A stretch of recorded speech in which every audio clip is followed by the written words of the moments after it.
This is James Taylor, and you're listening to The Creative Life. The Creative Life podcast is a show created for you, the creative.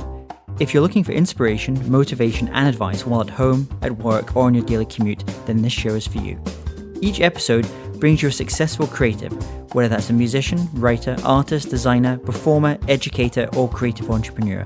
They share their journey, their successes, their failures, their creative process, their insights, and much, much more. In this episode, I speak with environmental graphic designer Derek Friday, and we talk about integrity in design, understanding the DNA of your brand, becoming a visual sponge, and going from complex to simple. Enjoy the episode. Hey, it's James Taylor, and I'm delighted today to have my guest, Derek Friday.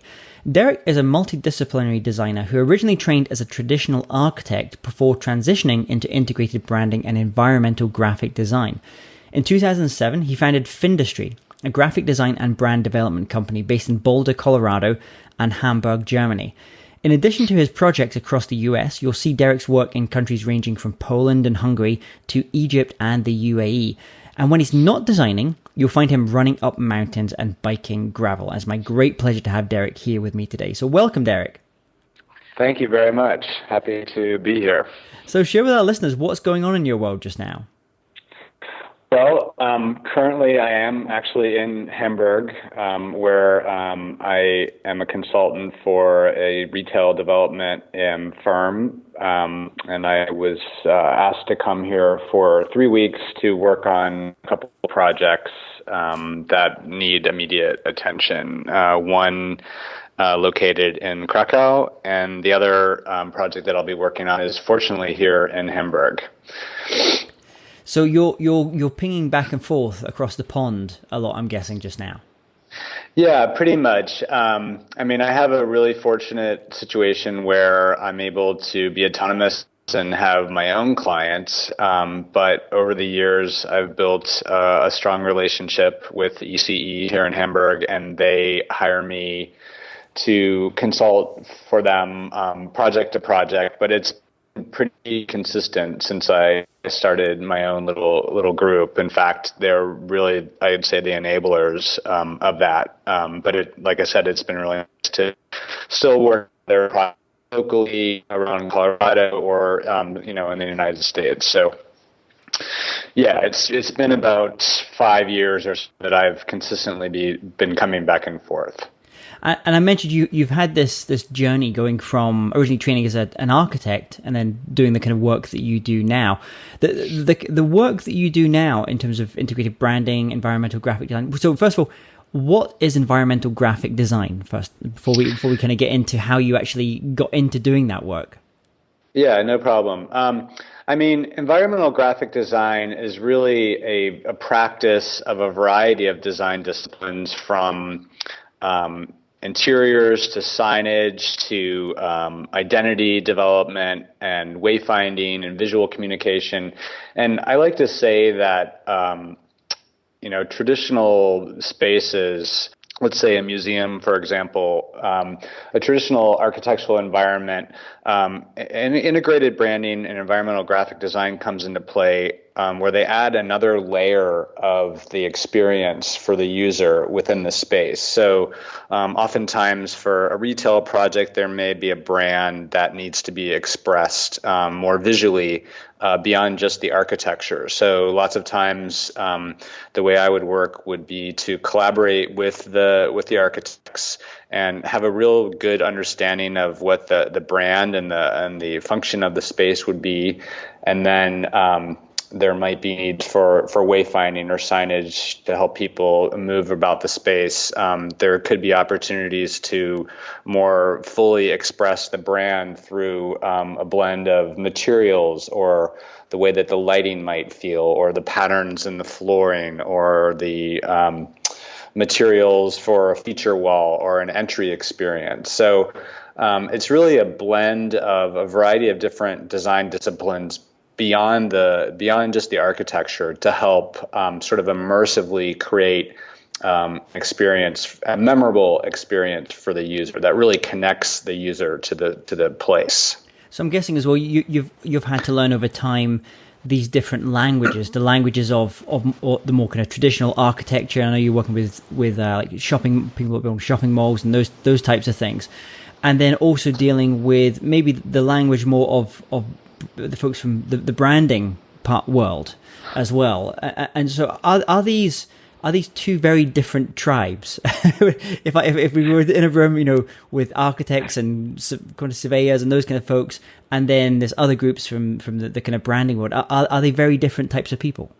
Yeah, they are, and it really depends on the project itself. That's a really good question. I mean, I think lots of times the architects, or let's say the developers, or the kind of visionaries of these projects might not realize that they need, or that these extra attributes to the project will be useful or necessary. So oftentimes I need to help communicate what we can do to help make the brand experience feel more immersive.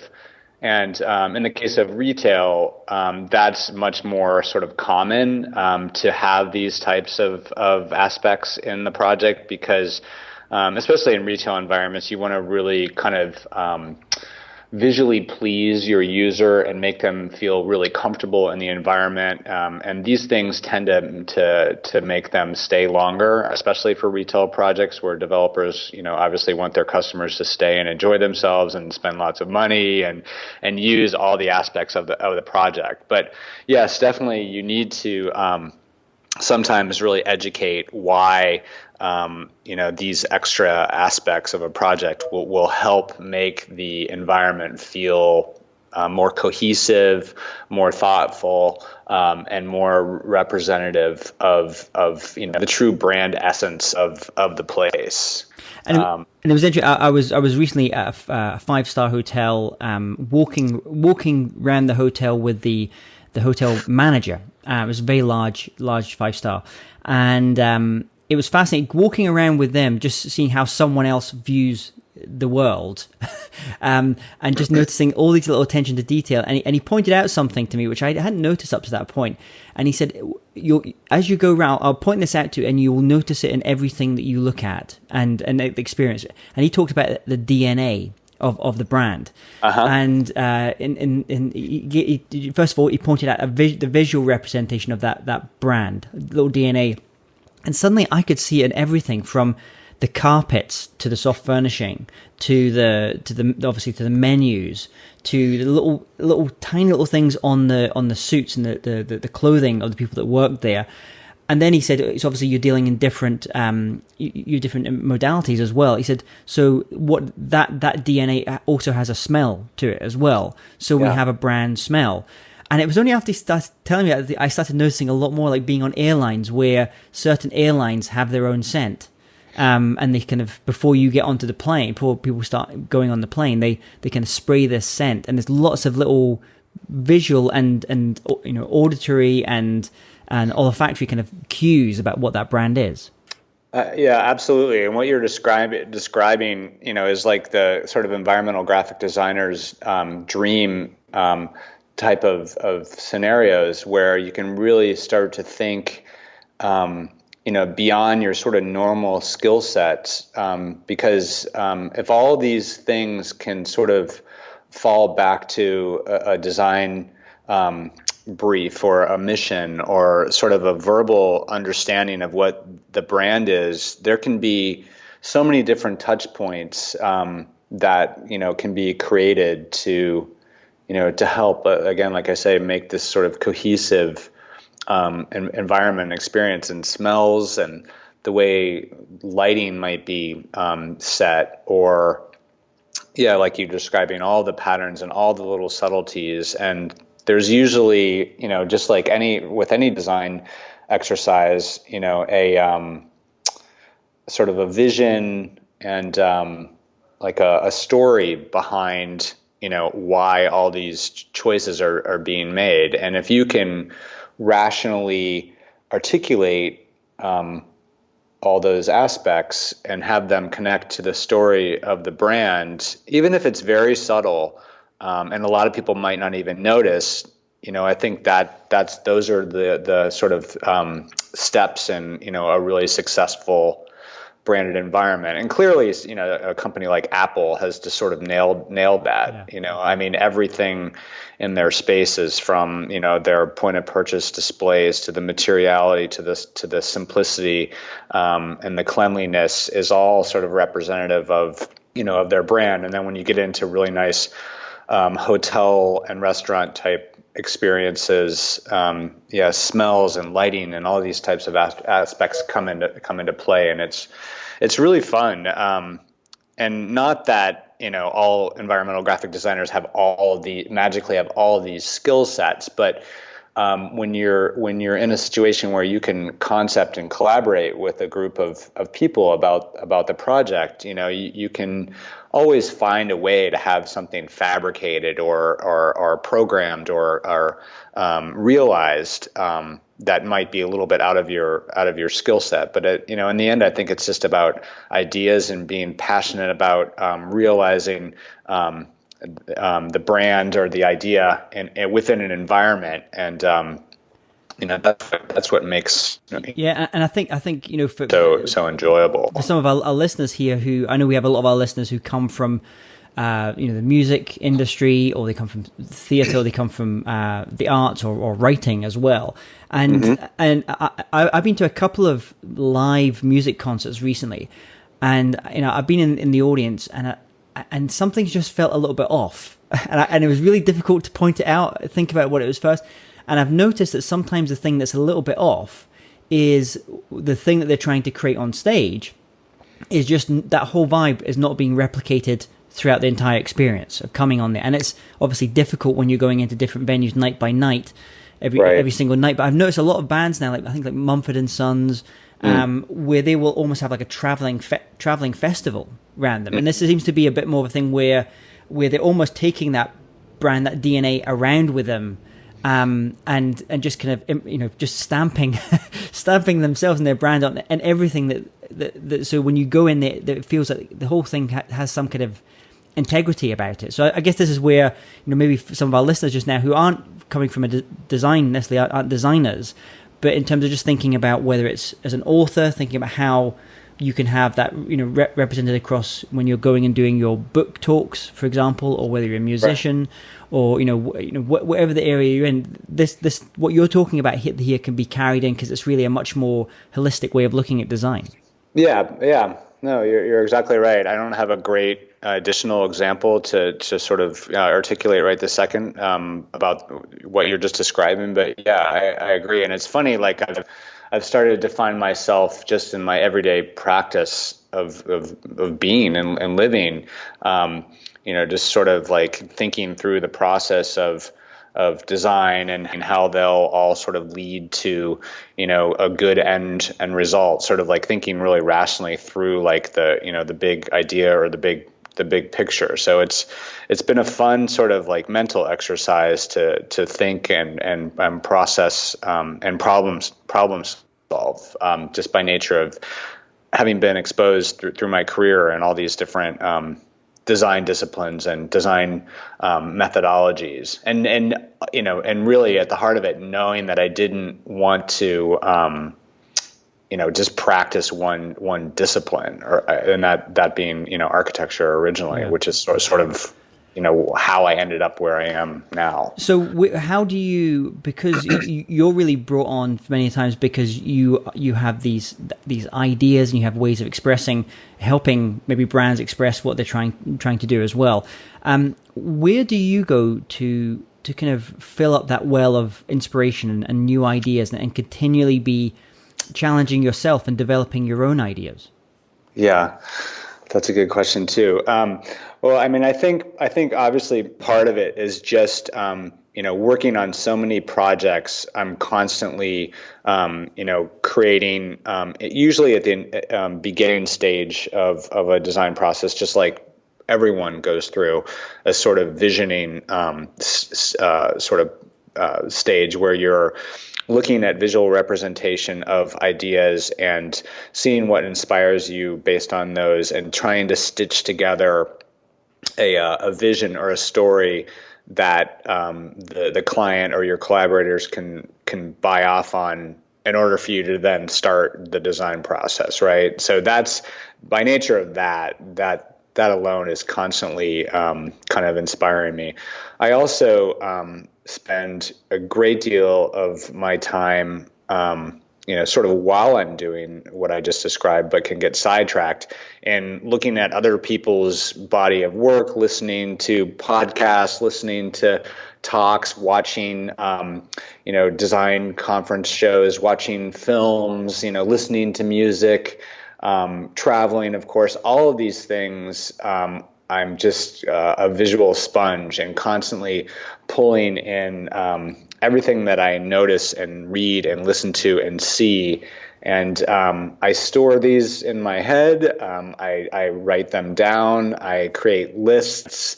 I always sort of tangentially do research. And what I mean by that is if I find one design agency that I like, then I'll look at their work, and then I'll look at their clients, and then I'll look at who else is doing work for this client. And next thing I know, I'm 4 or 5 levels deep in research just on one particular, field of design or study or something. So I tend to just learn and research and study all of the time. And I think that the patience of doing that has enabled me to keep a constant, up-to-date, sort of visual and mental archive of what's happening, and popular culture and film and food and music and fashion and design and architecture and everything. And I'm just always very excited about talking about new ideas. And I think that's what kind of feeds me. And I mentioned at the top of the show, you're based in Boulder, Colorado, and Hamburg, Germany. Those sound like two pretty different types of places. Yeah. So what's the community, the creative community in those places like? And then what is it that you find creatively so appealing about spending time in those places? Right. Well, I mean, just to kind of clarify,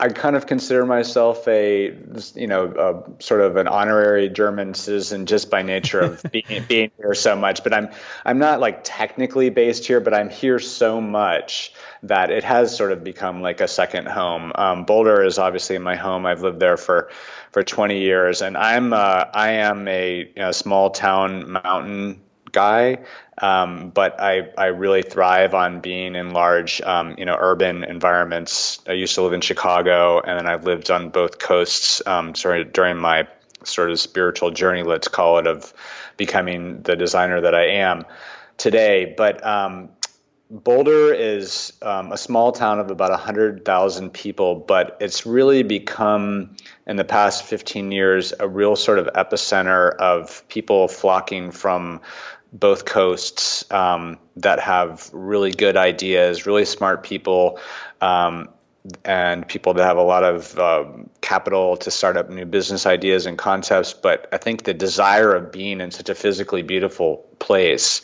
at altitude in the mountains, in a college town, there's been this just magnetic desire to be there. So it's really drawn in a very strong young creative class that has just sort of fed off of each other. And the Denver area is also becoming the same way. So there's such a strong sort of like creative class that's descended upon that area, and the arts and creativity has really been embraced there fully. So there's this constant attraction and motivation to learn and to collaborate there. And then, of course, you have just the sort of free spirit, active, healthy outdoor lifestyle that really feeds your soul, right?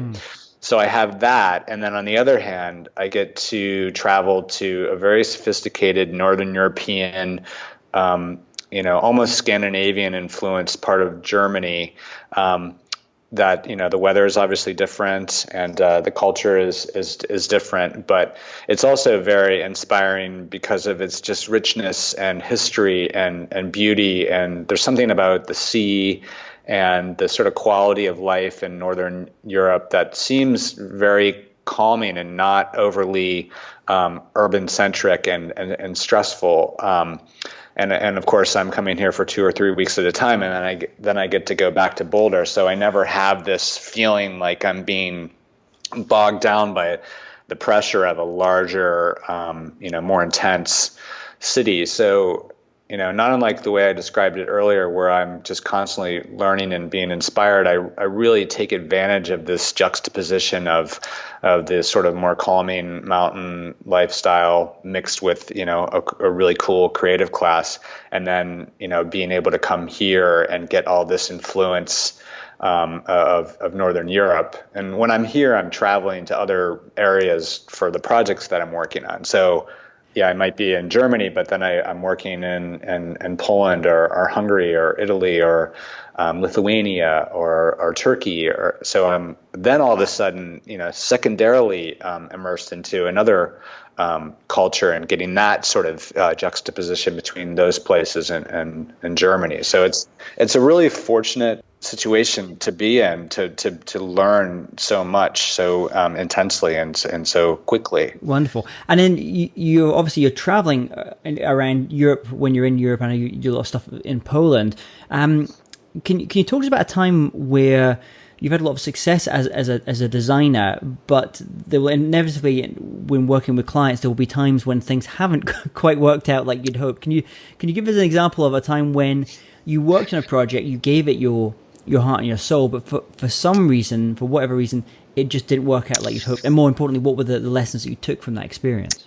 Yeah, this was just, and I don't know if I can explain this perfectly because I think it's just so happenstance, but I was working on a project in Bydgoszcz, Poland, and a lot of the projects that I work on here in Europe, or most of them, are these large retail environments where the spaces architecturally are quite nice, but some are nicer than others depending on where they're located, or if it's a city or a city center project versus a more regional project that has not as nice of tenant mix, or it's just not designed to be like a urban center, expensive type of project. All of these projects are greatly influenced by the visuals are greatly influenced by large surface graphics.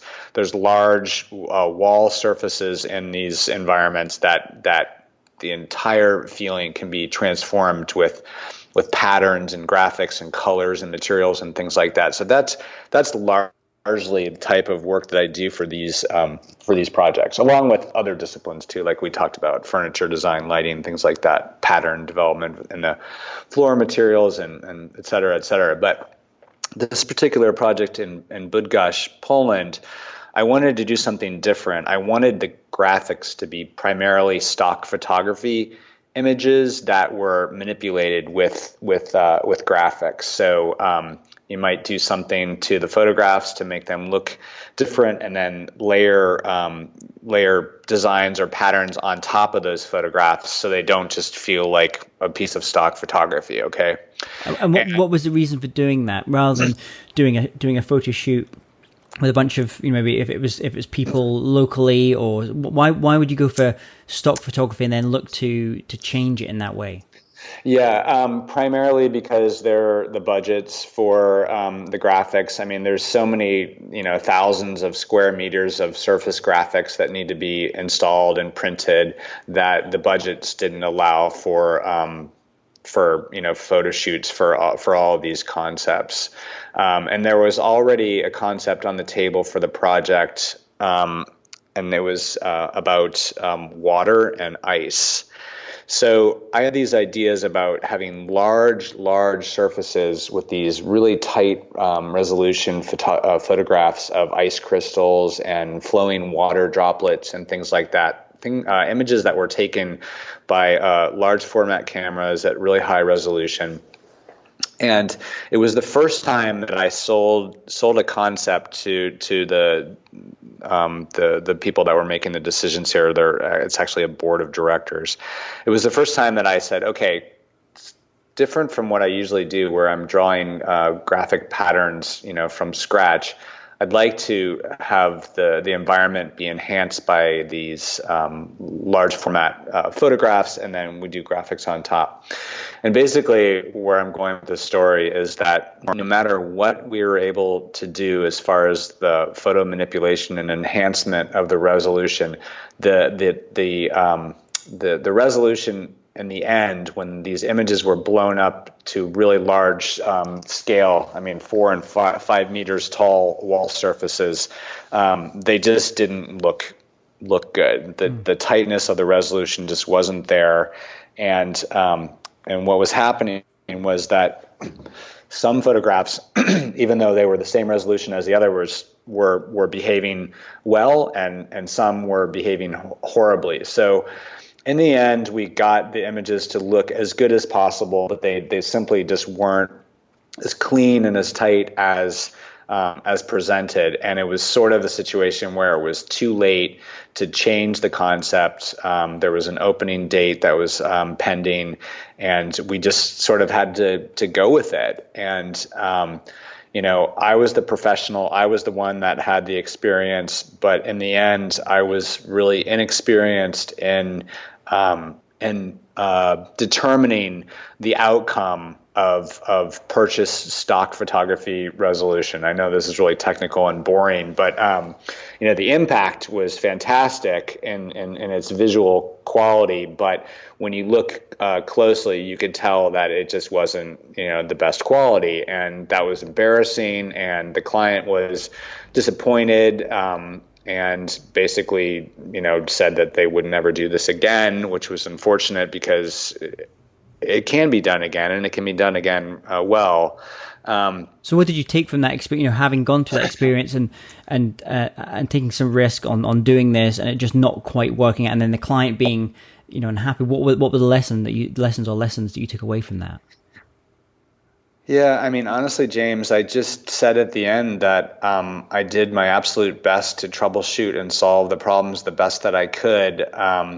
But in the end, the takeaway would be to, do our own photo shoot work, and basically guarantee through the photography that the resolution was going to meet the standards that we hoped in the end.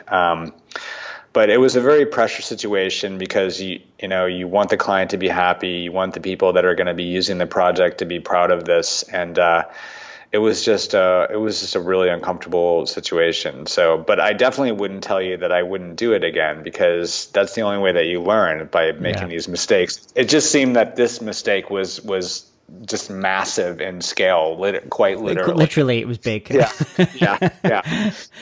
So as you've had this kind of creative journey as a designer, can you share with us any light bulb or kind of insights that you've had as you progressed along this journey? Times when you've gone, okay, this is maybe a direction I want to be going with my work, or those kind of insights that you have along the road. Yeah,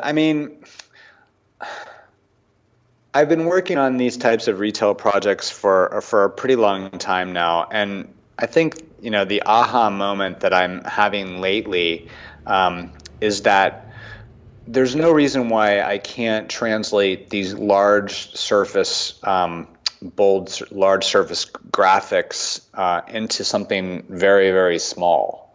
And I haven't talked about the other types of clients that I'm working with separate from this primary European client, but I really, at the point in my career, I want to continue to learn and continue to develop and to continue to create across as many sort of platforms as possible. So I've been not with a lack of success, and I'm just sort of getting going, but I'm working diligently on sort of parlaying this discipline into a smaller format, packaging, particularly in the tea and coffee and spirits sort of industry, because the graphics and pattern design and the type of surface patterning that I'm doing in large format obviously affects, consumer choices and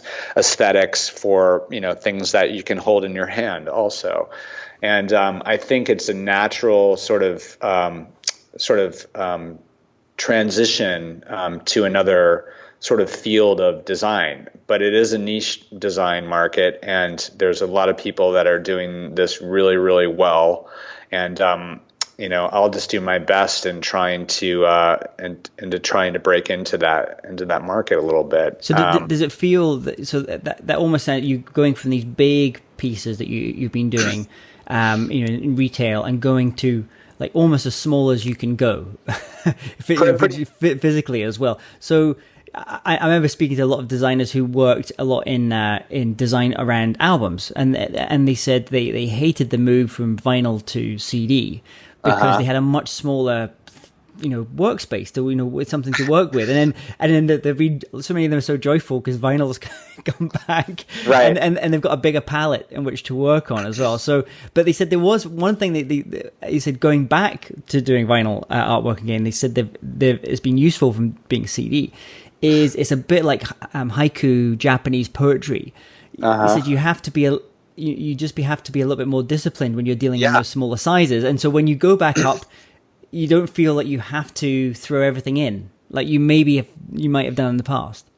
Oh, I'm really glad that you said that, because that's sort of another aha moment. I've found in my age that, and my experience level, that it's okay for things to be simple, and it's okay for things to be more restrained. And I don't have to throw everything in the kitchen, sink, in there as well. I mean, it's been a nice sort of, realization professionally as a designer that, keeping things clean and simple and your instinct of doing so is okay. So I know exactly what you mean. And it's difficult to keep things simple. It's almost more difficult. Yeah. So yeah, I mean, I'm really, just so appreciative to be a designer and to be able to create and to have that experience of being challenged every day to do the best job that I can, with the simplest and the most difficult, of design exercises. It's just a real joy. And what's the best piece of advice that you've received about whether that being a designer or just living a creative life and doing the kind of creative work that you do? Well, a couple things, I guess. I mean, maybe it wasn't so much a piece of advice as it was a sort of acknowledgement. But my good friend, who was my design director here, and he's since moved on to another large group in France.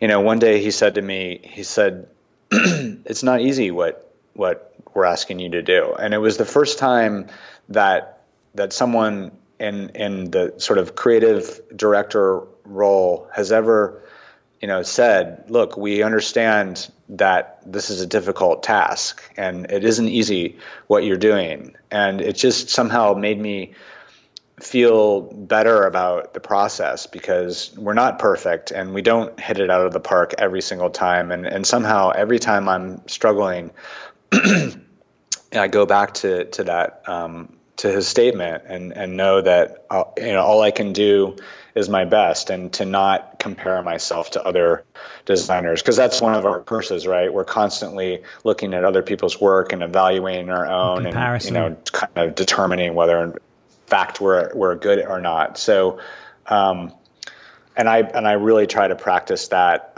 as well, just being as confident as possible and knowing that I'm doing the best job that I can, trying to make the most appropriate smart decisions, and not say that this needs to be published or needs to be in a magazine or something. Just you mentioned about different places you went for inspiration. Are there kind of daily rituals that you do that you think contributes to your success as a designer? Things that you kind of try and do pretty much every day just to kind of keep the creative juices flowing? Well, I'm a serious runner, and I'd say that I get most of my work done while I'm running. I'm currently training. I'm currently training for my second ultra distance. So just a beyond a marathon distance running, and I've been doing it in the mountains, obviously. And when I go for a ride or when I go for a run, I almost always have some design problem that I'm sorting out in my head. And there's been times where I've literally designed an entire package of concepts just while I'm out there thinking about it. And it's really my way of sketching. I do sometimes literally pull over or stop and either write down some notes or draw something on my phone or something to demarcate something very specific. But the ritual of exercising and clearing my head and being out in nature really allows me to think through problems and exercises and so forth. So I'm definitely sketching more by hand instead of going straight to the computer. But I'd say that the practice of mental and physical wellness is really sort of my daily ritual and enabling me to sort of think and design and create more clearly. I think there's so many creatives. If you look at their daily rituals, who have some. It might not be necessarily something as extreme as running, but some kind of way of getting out in nature, low level, physical activity as well. Either as a way of dealing with the stresses of being in your head all the time in that way, or just as a way to incubate ideas. And there's some great study done recently where University of Berlin did a study on colors and its impact upon creativity. And originally, the University of British Columbia done a lot of stuff around, how the color blue, for example, we think blue sky thinking, the vibrancy of the blue can increase numbers by, I think, about 3% or something from some of the other colors. But then the University of Berlin did a study and actually found the color green outperformed all the colors and a certain vibrancy of green. And one of the things that they posited was that it may be one of the reasons that we get some of our best ideas when we're out in nature. Right. Because we have that color in front of us so much of the time as well. So it's a bit of a diversion here, but so that's your kind of thing that running really kind of helps you as well. And are there any online resources or tools or apps, things like Evernote, for example, that you absolutely love? I am part of the Slack community where I'm bouncing ideas and concepts off with just like minds and colleagues and collaborators for sure. So that definitely helps. I have definitely dove into Skillshare quite a bit, but like I was mentioning before, I'm just constantly scouring for visual imagery and inspiration and ideas, and I end up on various design podcast type talk sites and things like that. So I'd say there's nothing very specific that I'm using regularly, and more using a lot of resources sort of sporadically, but consistently, if that helps. Absolutely. I mean, I'm a huge fan of Slack. I think it's a great tool, and just for getting rid of a lot of email, it's great. If for no other reason apart from that, if you could recommend just one record and one book to our listeners, what would they be? Oh gosh, that's a really good question. One record and one book. Well, I'm just going to go on a limb here and say Abbey Road by the Beatles, just because of its just pure brilliance and sort of unexpectedness, given how that record came to be. It's just marvelous. And there's a Hamburg connection there as well, obviously. Yeah, for sure, for sure. And then this is on top of the mind right now, but and it's an old book, but I remember when I was young, and I actually just thought about this book again, 50 Simple Things to Do to Save the Earth. It's just a guide, and it was written years ago, long before it was fashionable to be conscious environmentally or sustainably in any way. But more so than ever, the practice of simplifying your life and doing little things, because we're responsible for our own actions, and it comes to the heart of your own person and the best things that you can do as stewards of the earth. And then once you've mastered all of those things individually, then I think you can maybe not necessarily get on your soapbox, but start to do things that are affecting things on a larger scale. But 50 Simple Things You Can Do to Save the Earth really is a good representation of the way I'm trying to live my life. And also I like to, if I could add the film Jiro Dreams of Sushi. Oh, that's a wonderful movie. Just, the idea of doing your absolute best, no matter what it is, no matter if it's a paying client or a non-paying client, if it's something that you're just doing for a friend or just something that you're doing for yourself, to practice mindfulness and simplicity and thoughtfulness in everything that you're doing. And I've been working on that as a person for my entire life, but more so now than ever, especially as I'm getting older and seeing what's happening and wanting to do something about it instead of just, complaining. So I sort of combined a book and a movie there, but it's really about just my personal individual practice as a person, and wanting to do my very best with everything that I'm doing. Fantastic. We'll put those links in the show notes. People go to jamestaylor.me. You'll be able to get those links on the show notes. And final question for you, Derek. Let's imagine if you woke up tomorrow morning in Boulder, Colorado or Hamburg, Germany, and you had to start from scratch. So all you have are the tools of your trade and the knowledge that you've acquired over the years. What would you do first?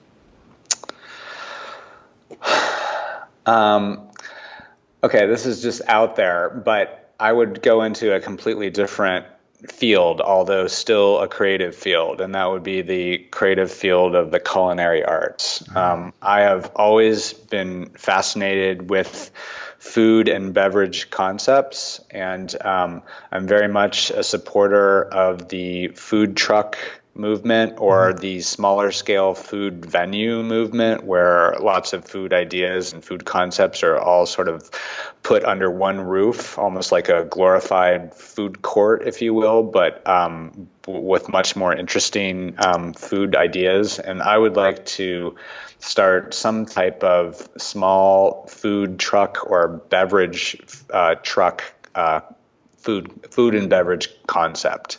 And I would use my design skill set and my concepting and my abilities to verbally and visually communicate the ideas to get someone to help me pay for it, probably. Well, that's great. And I'm actually hungry now that you've just mentioned that as well. So Derek, thank you so much for coming on the show. What's the best way that listeners can connect with you, learn more about your work, see your work as well? Yeah, thank you for giving me that opportunity. Well, like lots of designers, I am in the process of building a beautiful new website that I'm very excited about under the Symblice Labs platform. That's Tobias von Schneider's new platform that he's developed for designers. So that's underway. But my Instagram account is probably my favorite and most active social media platform, where I share my travel experiences, my current projects that I'm working on, and ideas, and sometimes the ideas and beautiful concepts of others. And that's Instagram.com/Derek Friday. And I'm also on Ello, which is a more sort of art and creative based social media platform that was started in Boulder, Colorado. And that's ello.co/Finndustry.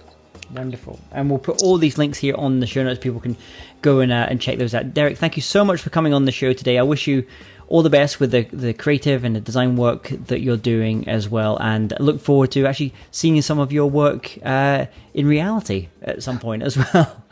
Thank you so much, James. I really had a great time. You really create a super comfortable environment, and I can't tell you how much I appreciate you giving me the opportunity to share. Thanks, Derek.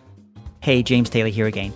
And if you're interested in living a more creative life, then I'd love to invite you to join me as I share some of the most successful strategies and techniques that high-performing creatives use.